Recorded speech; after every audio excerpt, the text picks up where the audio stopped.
সমস্ত ঘটনার ঘনঘটা যেন রামপুরহাটে। কেন? প্রাক্তন তৃণমূলের মন্ত্রী তথা ডেপুটি স্পিকার আশিস বন্দ্যোপাধ্যায়ের রহস্য মৃত্যু। ঠিক তার দু একদিনের মধ্যে তারাপীঠে একটা হোটেলে আগুন লেগে রীতিমতো নজরের মৃত্যু। রীতিমতো চাপে রয়েছে শাসক দল এই গোটা ঘটনা নিয়ে, এমনটা কি মনে করা যায়? ঠিক সেই সমস্ত প্রশ্ন এবং তার পাশাপাশি সরকারের 100 দিন কেমন কাটালেন বিজেপি বিধায়করা, কেমন কাটালেন সরকার, এবং তার পাশাপাশি আরও 100 বছর যদি বাঙালিকে বা বাংলায় বিজেপিকে রাখতে চান এই বিজেপির বিধায়করা, তারা ঠিক কিভাবে দেখতে চাইছেন, এই সমস্ত নিয়ে আলোচনা হবে। আজ আমাদের সঙ্গে রয়েছেন রামপুরহাটের বিজেপি বিধায়ক ধ্রুব সাহা। নমস্কার ধ্রুববাবু। আমার প্রথম প্রশ্ন সেটা হচ্ছে, এই মুহূর্তে ঘটনার ঘনঘটা অস্বীকার করা যায়? তা তো যায় না, এবং সেক্ষেত্রে দাঁড়িয়ে একদিকে আশিস বন্দ্যোপাধ্যায়ের মৃত্যু, অন্যদিকে এই রামপুরহাটে বা তারাপীঠে এই একটা অগ্নিকাণ্ড, কিভাবে সামলাচ্ছেন এই বিষয়টা? দেখুন, সময় সব থেকে বলবান। সময়ের কারণে একটা একই সময়ে এই ধরনের ঘটনা ঘটছে। আমরা নজর রাখছি। আশিসবাবুর মৃত্যুটা আমাদের কাছে অনভিপ্রেত। একজন বর্ষিয়ান নেতা, একজন বর্ষিয়ান মন্ত্রী ছিলেন, প্রাক্তন মন্ত্রী। তিনি এই ধরনের ঘটনা ঘটিয়েছেন, না আকাঙ্ক্ষিত নয়। স্বাভাবিকভাবেই আমরা মৃত আশিসবাবুর পরিবারের প্রতি সমবেদনা জানিয়েছি। পরবর্তী সময় আমি যেদিনকে ঘটনা ঘটেছিল সেদিন আমি ছিলাম না। পরের দিন ওনার বাড়িতে গিয়ে পরিবারের পাশে দাঁড়িয়েছি, ওনার ছেলের সঙ্গে বিস্তারিত চর্চা হয়েছে। এখন ঠিক যে সময় টিআরডিএ নিয়ে এত আলোচনা, টিআরডিএ সবার সম্মুখে এসে গেছে। কাকতালীয়ভাবে দেখা যাচ্ছে যে তারাপীঠের একটি হোটেলে আগুন লাগলো এবং একই দিনে এই ঘটনায় 9 জনের মৃত্যু ঘটল। এটাও অনভিপ্রেত ঘটনা। এটা হওয়া উচিত ছিল না, কিন্তু সময়ের ডাক হয়েছে। এখন দোষ কার, এটা নিয়ে তো রাজনৈতিক তরজা আছে, চলবে, কিন্তু এটা তো মানতে হবে যে টিআরডিএ যারা দায়িত্বে ছিলেন তারা দায়িত্বটা এড়াতে পারেননি। যারা হোটেলটা চালাচ্ছেন তারা দায়িত্বটা এড়াতে পারেন না। সেই ধরনের প্রশিক্ষণপ্রাপ্ত কোনো কর্মচারী ওই দিন রাত্রে ছিল না।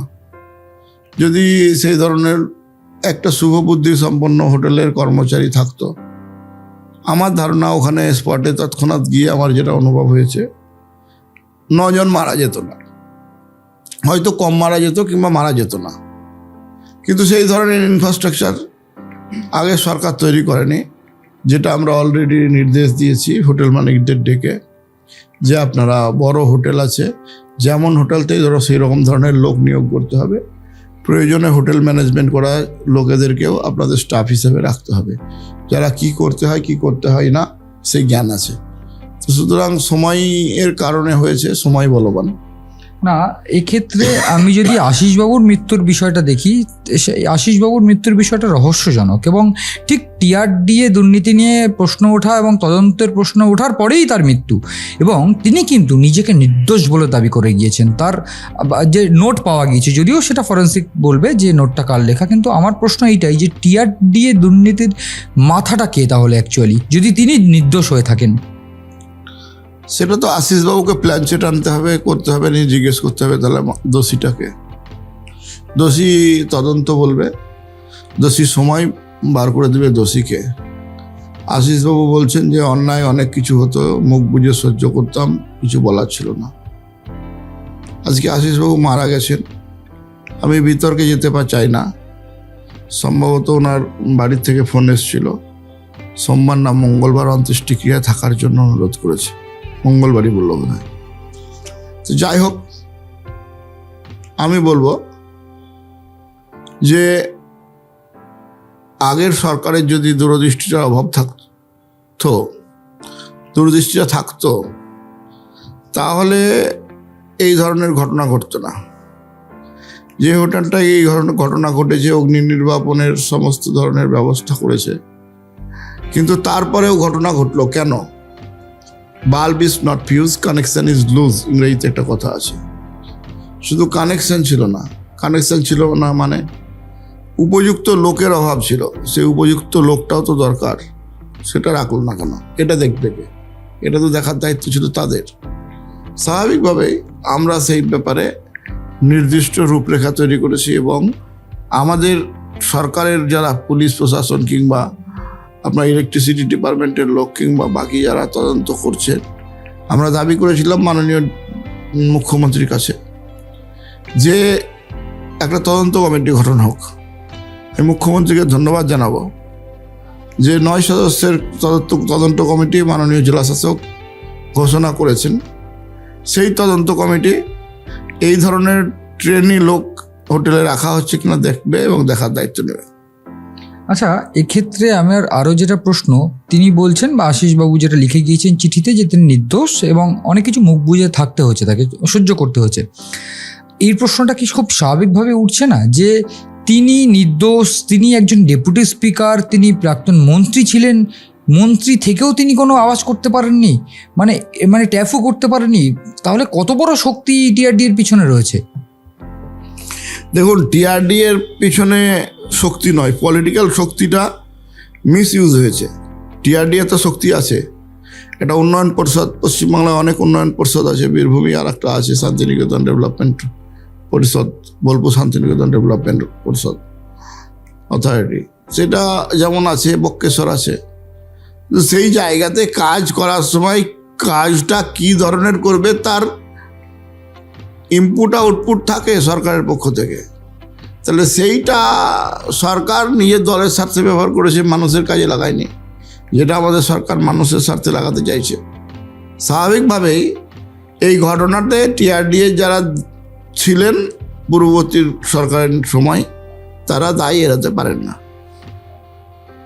একটা জিনিস ধ্রুববাবু, গুরুত্বপূর্ণ পয়েন্ট, সেটা হচ্ছে যে খুব কাকতালীয় নয় কি এই একদিক থেকে যখন টিআরডিএ দুর্নীতি নিয়ে আশিসবাবুর মানে ধরে নেওয়া যাচ্ছে যে টিআরডিএ দুর্নীতি প্রসঙ্গ তার নোটে লেখা আছে, তার রহস্যজনক মৃত্যু হয়েছে, এবং তার পাশাপাশি এই হোটেলে আগুন লেগে মৃত্যু, অত্যন্ত কাকতালীয় মনে হচ্ছে না বিষয়টা?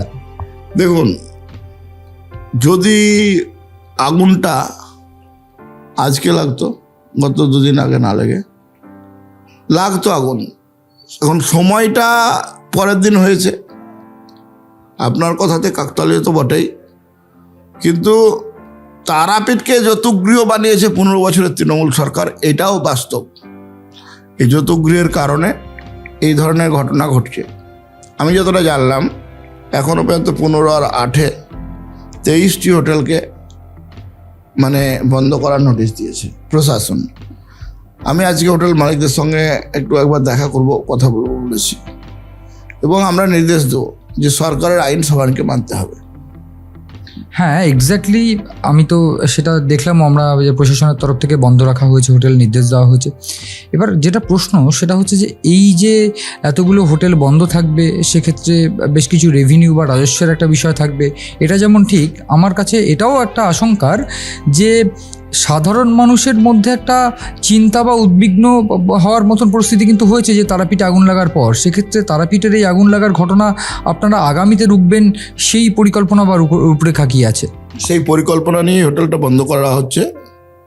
যারা হোটেল বন্ধ থাকবে তারা লিগ্যাল কাগজপত্র করবে, অ্যাপ্লিকেশন জানাবে সরকারকে, অনুমতি চাইবে, সরকার ফিককে সেই পরিকাঠামো দেখাতে পারলে অনুমতি দিবে, এবং ওরা ভেবেই নিচ্ছে যে সরকারকে পরিকাঠামো দেখাবো, এবং সেই কারণেই দেখা যাচ্ছে যে এরকম ঘটনা ঘটছে। সরকারের 100 দিন অতিক্রান্ত, 100 দিনের সরকার আসার পর মুখ্যমন্ত্রী শুভেন্দু অধিকারীর নেতৃত্বে কয়েকটি গুরুত্বপূর্ণ সিদ্ধান্ত নেওয়া হয়েছে, এবং সেক্ষেত্রে পশ্চিমাঞ্চলের উন্নয়নের জন্য কিন্তু গুরুত্বপূর্ণ সিদ্ধান্ত মুখ্যমন্ত্রী স্বয়ং নিয়েছেন, এসে বৈঠকও করে গিয়েছেন, বেশ কয়েকটি প্রকল্পের সূচনাও করে গিয়েছেন। আপনার ব্যক্তিগতভাবে কি কি পরিকল্পনা রয়েছে যেটা রামপুরহাটকে আগামীতে আরও এগিয়ে নিয়ে যাবে? রামপুরহাট তারাপীঠ ডেভেলপমেন্ট অথরিটির অনেক কিছু করার আছে। ইতিমধ্যে আমরা মঙ্কেশ্বরী তলাতে ইলেকট্রিক চুল্লির জন্য সরকারি ভিজিট করিয়ে দিয়েছি। ইতিমধ্যে আমাদের পশ্চিমবঙ্গ সরকারের উদ্যোগে বিভিন্ন ধরনের কর্মসূচি নেওয়া হচ্ছে। বিশেষ করে পশ্চিমবঙ্গ উন্নয়ন পর্ষদের পক্ষ থেকে, যেটা মুখ্যমন্ত্রীর দপ্তরে আছে, পাকা রাস্তা, মানে বাইপাস রাস্তা, গ্রামের রাস্তা, এগুলো সমস্ত কিছু করা হচ্ছে। এবং আপনাকে আমি বলছি, সরকারটার বছর কিন্তু পুজেনি, সবে মাত্র 3 মাস। বছর পুজতে দিন, আমরাও অনেক কিছু শিখছি, জানছি, আমাদের বলতে দ্বিধা নাই। আমরাও রাজনীতির ছাত্র, সব কিছু আমরা জানি না, আমাদেরও শিখতে হবে, জানতে হবে। শিখে জেনে একটা গঠনাত্মক রাষ্ট্রবাদী সরকার, যে সরকার মানুষের জন্য কল্যাণ করতে বদ্ধপরিকর। ইতিমধ্যেই আপনারা বেশ কয়েকটা গুরুত্বপূর্ণ সিদ্ধান্ত নিয়েছেন রামপুরহাটকে নিয়ে। আমরা স্কুলের ক্ষেত্রেও দেখেছি বেশ কয়েকটি গুরুত্বপূর্ণ সিদ্ধান্ত নেওয়া হয়েছে। ইতিমধ্যে হোটেলের ক্ষেত্রে যে সিদ্ধান্ত নেওয়া হচ্ছে, সর্বোপরি যদি দেখি সেক্ষেত্রে কর্মসংস্থান এবং দুর্নীতি রুখতে যে পদক্ষেপগুলো নেওয়া হয়েছে, সেগুলো আগামীতে আর কিভাবে আপনারা পালন করতে চাইছেন? অনেকভাবে পালন করতে চাইছি। এখানে হোটেলগুলোতে অনেক লিগ্যাল পাস করা ছেলে লাগাতে হবে। নাই, আমরা অলরেডি সার্ভের অর্ডার দিয়েছি। ঠিক আছে, সব থেকে বড় বিষয় হচ্ছে যে ম্যানেজমেন্ট, সেই ম্যানেজমেন্টের ত্রুটি ছিল, সেই ম্যানেজমেন্ট ঠিক হবে। আর যে গুরুত্বপূর্ণ পয়েন্ট সেটা হচ্ছে যে রামপুরহাটে কিন্তু কর্মসংস্থানের দিক থেকে একটা উদ্বিগ্নতা রয়েছে। সেক্ষেত্রে কর্মসংস্থান নিয়ে কি ভাবছেন? অলরেডি কর্মসংস্থানের জন্য বিভিন্ন জায়গাতে, যেভাবে সে হসপিটালে অনেক লোকেদের নিয়োগ হচ্ছে, এবং জল জীবন মিশনে অনেক লোকের নিয়োগ হবে, এবং সব থেকে বড় বিষয় বিডিও এসডি অফিস থেকে সর্বোচ্চ সরকারি কর্মচারীর ঘাটতি আছে, সেটা নিশ্চিতভাবেই হবে। এবং আপনাকে আরও একটা বিষয় বলছি, প্রধানমন্ত্রীজির চিন্তাভাবনাকে সামনে রেখে 2047 সালে ভারত বিকশিত হবে, এবং বিকশিত ভারত রামজি প্রকল্পে 125 দিনের কাজের গ্যারান্টি আমাদের সরকার দেবে। সেক্ষেত্রে সাধারণ মানুষের জন্য বিজেপির যেরকম পরিকল্পনা রয়েছে, সেই পরিকল্পনা কিন্তু রামপুরহাটের বিধায়ক ধ্রুব সাহারও রয়েছে। আমার ধ্রুববাবুর কাছে শেষ যেটা প্রশ্ন, ঘটনার ঘটায় দাঁড়িয়ে তিনি যেভাবে সামলাচ্ছেন, একের পর এক মিটিং করছেন, আমরা দেখেছি ইতিমধ্যে একেবারে দমকল প্রতিমন্ত্রী থেকে শুরু করে বিভিন্ন ক্ষেত্রে ডিএম, এসডিও, এসপিদের সঙ্গে বৈঠক করছেন, কিভাবে রামপুরহাট বা এই তারাপীঠের যৌতুকগৃহ, যেখানে 15 বছর ধরে যেটা তিনি বলছিলেন যে তৃণমূল বা গত সরকার যৌতুকগৃহ বানিয়ে রেখে গিয়েছে, এবং টিআরডি এর দুর্নীতি, সব কিছুকে ছাপিয়ে তিনি উন্নয়নের জোয়ার বহাতে চাইছেন। আমার শেষ প্রশ্ন যেটা, 3টি কাজ যেটা রামপুরহাট বা তারাপীঠকে একেবারে বদলে দেবে, সেরকম 3টি কাজ কি উত্তর দিতে পারেন বা ভাবনা চিন্তা আছে? 100% আছে। তারাপীঠ রামপুরহাট করিডোর, যেটা সেন্ট্রাল গভর্নমেন্টের পয়সা নিয়ে এখানে হবে। শ্মশানকে শ্মশানের রূপে আগামী দিনের জন্য ফিরিয়ে দেওয়া, সেটা হবে। এবং আপনাকে বলছি যে বিহার, ঝাড়খণ্ড থেকে প্রচুর লোক এখানে মা তারার ডাকে আসেন, তার ট্রেনের ব্যবস্থা, রোডের ব্যবস্থা, বিহিত ব্যবস্থা হবে, এবং সেই সুযোগ সুবিধা বাংলার মানুষ খুব তাড়াতাড়ি দেখতে পাবে। একেবারে শেষ প্রশ্ন, সেটা হচ্ছে আশিস বন্দ্যোপাধ্যায়, আপনারই যদি বলা যায় সেক্ষেত্রে একসঙ্গে, মানে রাজনীতিটা তো হতো কিন্তু আপনার বিরোধী হলেও রাজনীতিটা করতেন, সেক্ষেত্রে তার মৃত্যুতে আপনার কি মানে কোনো পদক্ষেপ রয়েছে বা আলাদাভাবে কোনো তদন্ত করবেন আপনি? না, দেখুন, তদন্ত করার তো অথরিটি আমাকে কেউ দেয়নি, তবে আমারও কোনো কিছু লাইন আছে, সেই লাইনে আমিও কিছু অনুভব করছি, এবং সেটা আধিকারিকদের সঙ্গে শেয়ারও করেছি। এই ঘটনার পিছনে অনেক বড় বুদ্ধি আছে। আমি এটা বিষয়ে এখন না বলাই ভালো, সময় আস্তে আস্তে সব পরিষ্কার হবে। নতুন করে তদন্তের কোনো নির্দেশ কি দিয়েছেন এখন অবধি? না, তদন্ত নতুন করে মানে যেটা সরকার করেছে সেটাকে আমরা সহমত জানিয়ে সহযোগিতা করার প্ল্যানিং নিয়েছি।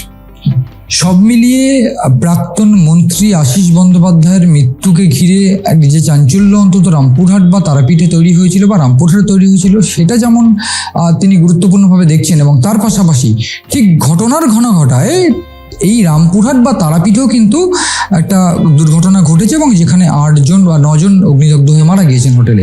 সেই সমস্ত বিষয়ে পরিকল্পনা সম্পূর্ণ এবং ইতিমধ্যে এই ব্যস্ত বিধায়ক ধ্রুব সাহা তিনি কিন্তু পরিষ্কার করে জানিয়ে দিলেন যে বিকশিত ভারত এবং 100 দিন সরকারের 100 দিনের যে পরিকল্পনা সেটা যেমন তিনি বাস্তবায়ন করেছেন এবং তার পাশাপাশি আগামী দিনেও সরকারকে একেবারে স্মুথলি এবং তার পাশাপাশি বীরভূমে বিজেপিকে প্রতিষ্ঠিত করতে যে ধরনের সরকারি কাজ তার করার কর্তব্য তিনি কিন্তু সব করবেন এবং তার সঙ্গে সঙ্গেই সাধারণ মানুষের কর্মসংস্থান সেটাও কিন্তু তিনি নিশ্চিত করতে চাইছেন। সব মিলিয়ে ধন্যবাদ ধ্রুববাবু আমাদের সময় দেওয়ার জন্য। ধন্যবাদ। আপনি এতক্ষণ ধরে আমাদের কথা শুনলেন। বীরভূমের মাটিতে, তারাপীঠের মাটিতে এসেছেন। আগামী দিনে তারাপীঠ অন্য রূপে সাজবে, শুধু সময়ের অপেক্ষা।